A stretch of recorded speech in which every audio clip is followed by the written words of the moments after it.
ഏകദേശം സമയം 2:55 കഴിഞ്ഞിട്ടുണ്ട്. രാവിലെ 2:55 കഴിഞ്ഞിട്ടുണ്ട്. ഈ സമയത്ത് ഒരു വ്ലോഗ് ഇട്ട് വരാനുള്ള കാര്യം വേറെ ഒന്നുമല്ല. ഇപ്പം ഡിസംബർ മാസമാണ്. അപ്പം എല്ലാവരും ടൂറൊക്കെ പോകുന്ന സമയം. അപ്പം ഞാനും ടൂർ പോകുന്നുണ്ട്. അപ്പം ഹൈദരാബാദിലോട്ടാണ് പോകുന്നത്. അപ്പം ആ കാഴ്ച നിങ്ങളെയും കൂടെ നിങ്ങളുമായിട്ട് ഷെയർ ചെയ്യാൻ വന്നേക്കാണ് ഞാൻ. അപ്പം നമുക്ക് നേരെ വീഡിയോയിലേക്ക് പോകാം.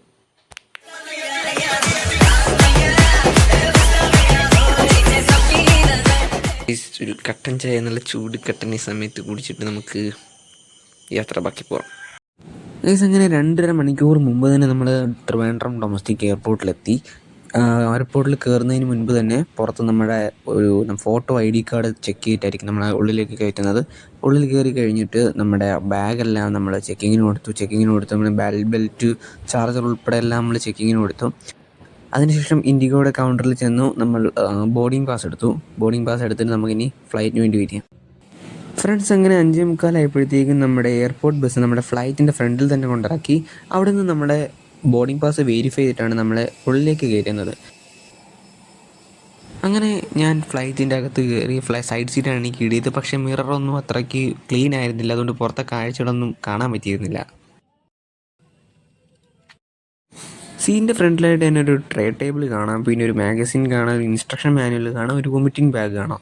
ഇതെല്ലാം ഞാനൊന്ന് എടുത്ത് പരിശോധിച്ച് നോക്കി. ഇതിൻ്റെ അകത്ത് വേറെ സംഭവങ്ങളെല്ലാം ഉണ്ടോ നോക്കി. അപ്പോൾ ഇൻസ്ട്രക്ഷൻ മാനുവലൊക്കെ ഞാനൊന്ന് ജസ്റ്റ് ഒന്ന് ഓടിച്ച് നോക്കി.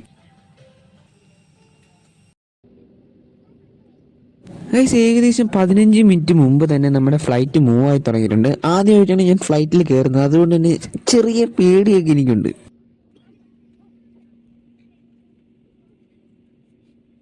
ടേക്ക് ഓഫിൻ്റെ സമയമായപ്പോഴത്തേക്കും അനൗൺസ്മെൻറ്റ് വന്നു. ട്രേ ടേബിൾ അടയ്ക്കാൻ പറഞ്ഞു, ഫോണെല്ലാം ഫ്ലൈറ്റ് മോഡിലെല്ലാം പറഞ്ഞു, ലൈറ്റ് ഓഫായി. അങ്ങനെയെല്ലാം ആദ്യമായിട്ടൊരു അടിപൊളി എക്സ്പീരിയൻസ് ആയിരുന്നു ടേക്ക് ഓഫിൻ്റെ സമയത്ത്. ഫ്ലൈറ്റ് പൊങ്ങി തുടങ്ങിയ സമയമായപ്പോഴത്തേക്കും ചെവിയെല്ലാം അടഞ്ഞു. തിരിച്ചിറങ്ങാൻ നേരത്താണ് ചെവിയൊക്കെ ഒന്ന് സെറ്റായി വന്നത്. രാവിലെ അത്ര നല്ല ക്ലൈമറ്റ് അല്ല, ഒരു ഫോഗി ക്ലൈമറ്റ് ആയതുകൊണ്ട് തന്നെ വലുതായിട്ട് കാഴ്ചകളൊന്നും കാണാൻ പറ്റിയിരുന്നില്ല. പിന്നെ ഒരു 7:30-8 മണിയൊക്കെ ആയപ്പോഴത്തേക്കും നല്ല സൂര്യപ്രകാശം ഇങ്ങനെ അടിച്ച് കയറി വരുന്ന കാണാനൊക്കെ അടിപൊളി ഭംഗിയായിരുന്നു.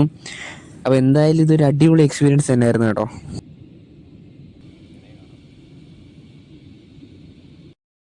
മലയുടെ മുകളിൽ വെള്ള പുതപ്പ് പുതച്ച പോലെയായിരുന്നു നമ്മുടെ മേഘം കാണാൻ.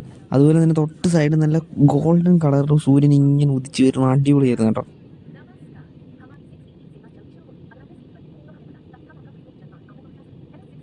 അങ്ങനെ 8:15 നമുക്ക് അനൗൺസ്മെൻറ്റ് വന്നു. അരമണിക്കൂറുള്ളിൽ നമ്മൾ ലാൻഡ് ചെയ്യും, ഹൈദരാബാദിൽ ലാൻഡ് ചെയ്യും എന്ന് പറഞ്ഞ് നമുക്ക് അനൗൺസ്മെൻറ്റ് വന്നായിരുന്നു. പക്ഷേ നമുക്ക് ക്ലൈമറ്റ്, ഞാൻ പറഞ്ഞായിരുന്നു, ക്ലൈമറ്റിൻ്റെ പ്രശ്നമുള്ളത് കൊണ്ട് നമ്മൾ ഏകദേശം 3/4 മണിക്കൂറോളം പിന്നെയും നമ്മൾ റൗണ്ട് അടിച്ചുകൊണ്ട് തന്നെ ഇരുന്നു. കാരണം ലാൻഡ് ചെയ്യാൻ ബുദ്ധിമുട്ടായിരുന്നെന്ന് ക്യാപ്റ്റൻ അനൗൺസ് ചെയ്തായിരുന്നു.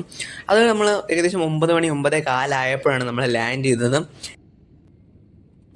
അങ്ങനെ നമ്മൾ ഹൈദരാബാദിൽ ലാൻഡ് ചെയ്യാൻ പോവുകയാണ്. വിമാനത്തിൻ്റെ ചിറകുകൾ മേഘത്തിൻ്റെ ഇടയിലൂടെ പോകുന്നതാണ് നിങ്ങളിപ്പോൾ കണ്ടുകൊണ്ടിരിക്കുന്നത്.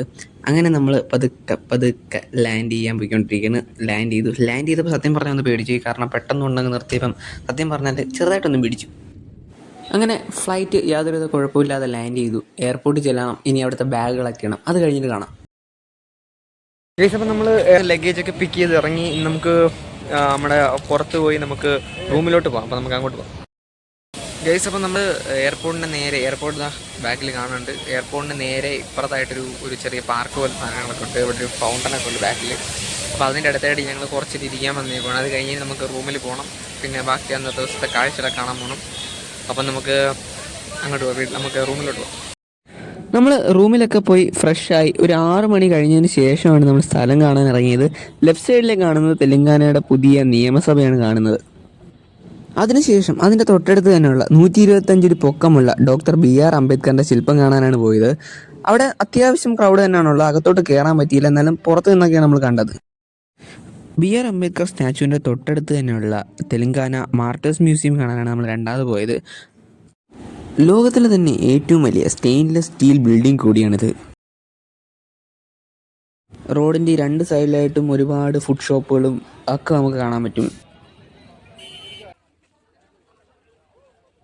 പിന്നീട് നമ്മൾ പോയത് ഹുസൈൻ സാഗർ ലേക്കിലാണ്. അവിടുത്തെ ബോട്ടിംഗ് ഒന്നും ചെയ്യേണ്ടെന്ന് പറഞ്ഞു, കാരണം രാത്രിയാണ്. പിന്നെ ഒന്നത്തെ കാര്യം, വെള്ളം നേരെയല്ലെന്നാണ് നമ്മുടെ ഗൈഡ് പറഞ്ഞത്.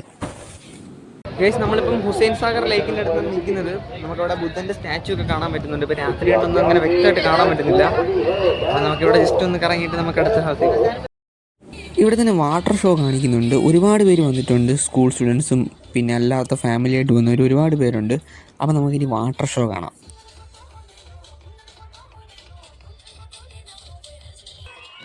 വാട്ടർ ഷോയിൽ പുതുമയൊന്നും തോന്നിയില്ല. പക്ഷേ എന്നാലും അതിൽ കാണിച്ച പല കഥകൾ, കുലി കുത്തുബ് ഷായെക്കുറിച്ചായാലും അദ്ദേഹത്തിൻ്റെ വൈഫ് ഭാഗമതിയെക്കുറിച്ചായാലും പിന്നെ തെലുങ്കാനയുടെ ഫോർമേഷനെക്കുറിച്ചും അവരുടെ പല ഹിസ്റ്ററിക്കൽ കാര്യങ്ങളൊക്കെ കാണിച്ചത് നമുക്ക് പുതിയ പുതിയ നോളജ് ഇങ്ങനെ ഗ്രാസ്പ് ചെയ്യാൻ പറ്റിയായിരുന്നു. അതും വളരെ ഇൻട്രസ്റ്റിംഗ് ആയിട്ടാണ് അത് കാണിച്ചത്.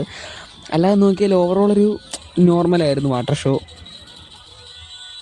വാട്ടർ ഷോ ഒക്കെ കഴിഞ്ഞപ്പോഴത്തേക്കും 8 മണിയായി. അതിനുശേഷം 1.5 മണിക്കൂർ നമ്മൾ ട്രാവൽ ചെയ്തിട്ടാണ് നമ്മൾ റൂമിലെത്തിയത്. പിന്നെ ഫുഡ് കഴിച്ചു, വേറെ സ്ഥലമൊന്നും പോയില്ല. നമ്മൾ പിന്നെ അന്നത്തെ ദിവസം മൈൻഡപ്പ് ചെയ്തു.